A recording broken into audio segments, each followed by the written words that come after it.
Assalamualaikum pecinta keindahan. Bertemu kembali dengan Knowledge of Being a Stupid Writer di sini. Kali ini aku akan bacakan sebuah cerita anak berjudul Cahya Nirwana. Kisahnya sendiri diambil dari surat kabar harian Kedaulatan Rakyat Jogja. Selamat menyimak dan menikmatinya.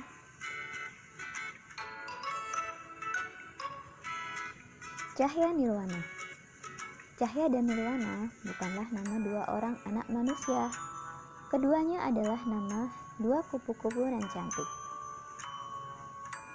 Cahya berbadan kecil, tapi gesit dengan warna kuning di sekujur tubuhnya. Sementara Nirwana adalah sepupu Cahya. Ia seekor kupu-kupu berbadan agak besar dengan sayap berwarna-warni, meski geraknya lebih lamban. Mereka hidup di hutan kerajaan impian. Pagi itu sinar matahari telah menerobos rindang pepohonan hutan. Suara cericit burung terdengar bersahutan. Cahya mengerjapkan mata.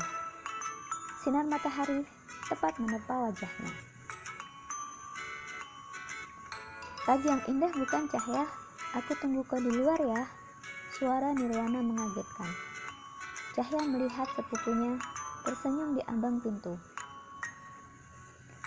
Kupu-kupu mungil itu tersenyum malu. Nirwana sering membangunkannya. Kalau tidak ada Nirwana, Cahya bisa terlambat. Setelah memuji Tuhan dan membersihkan diri, si gesit bergegas terbang keluar.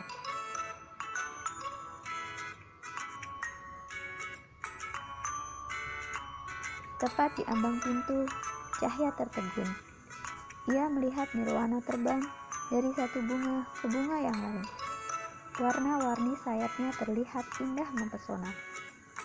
Nirwana semakin elok ketika bias sinar matahari menimpa sosoknya. Cahya kemudian melihat dirinya sendiri. Sayap satu warna yang dimiliki, juga tubuh yang lebih kecil. Aku memang berbeda dengan Nirwana, tapi aku tetap kupu istimewa. Aku Cahya, kupu satu warna yang mungil ceria, katanya pada diri sendiri. Cahya kemudian terbang mendekati Nirwana.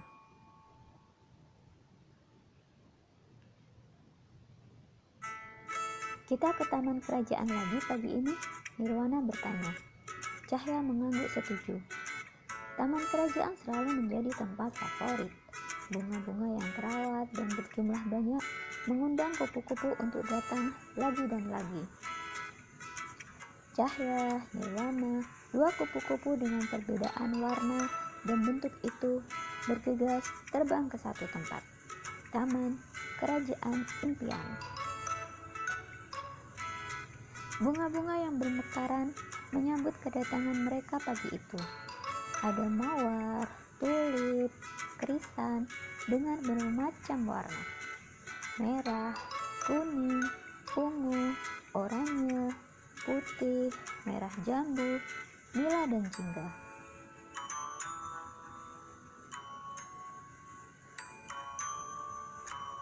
Cahya Nirwana begitu sibuk hinggap di bunga yang satu ke bunga yang lain. Mereka tidak sadar terbang mendekati bungalow keluarga kerajaan. Tiba-tiba, kupu-kupu cantik, aku akan menangkapmu. Sebuah tangan anak manusia menjangkau ke arah Nirwana. Cahya melihatnya. Nirwana, awas!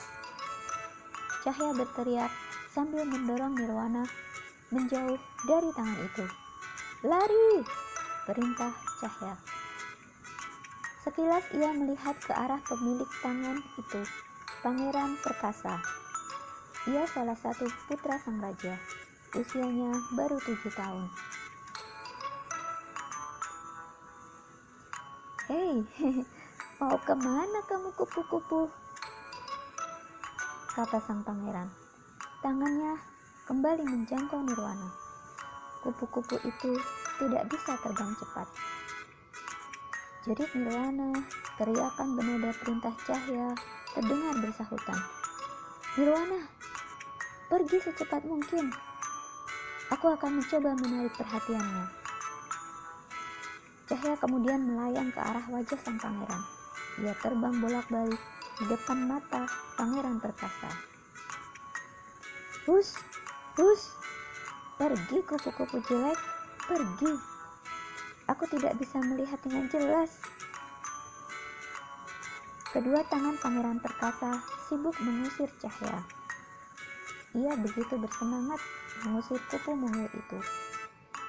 Tidak berapa lama, pangeran kehilangan keseimbangan dan jatuh. Nirwana tidak menyia-nyiakan kesempatan. Ia terbang lebih cepat dan semakin cepat. Nirwana, tunggu! Suara cahaya terdengar. Nirwana membalikkan badan. Ia melihat si gesit terbang secepat kilat ke arahnya. Sementara di belakang cahaya, pangeran perkasa mulai menangis. Ia mengusap-usap pantatnya yang sakit karena terjatuh. Kedua kupu terbang cepat menuju hutan. Mereka baru berhenti setelah rimbun pepohonan menutupi sosok mereka.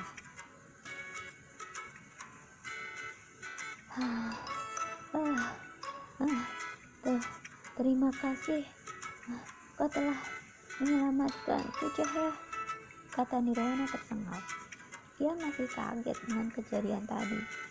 Cahaya tersenyum.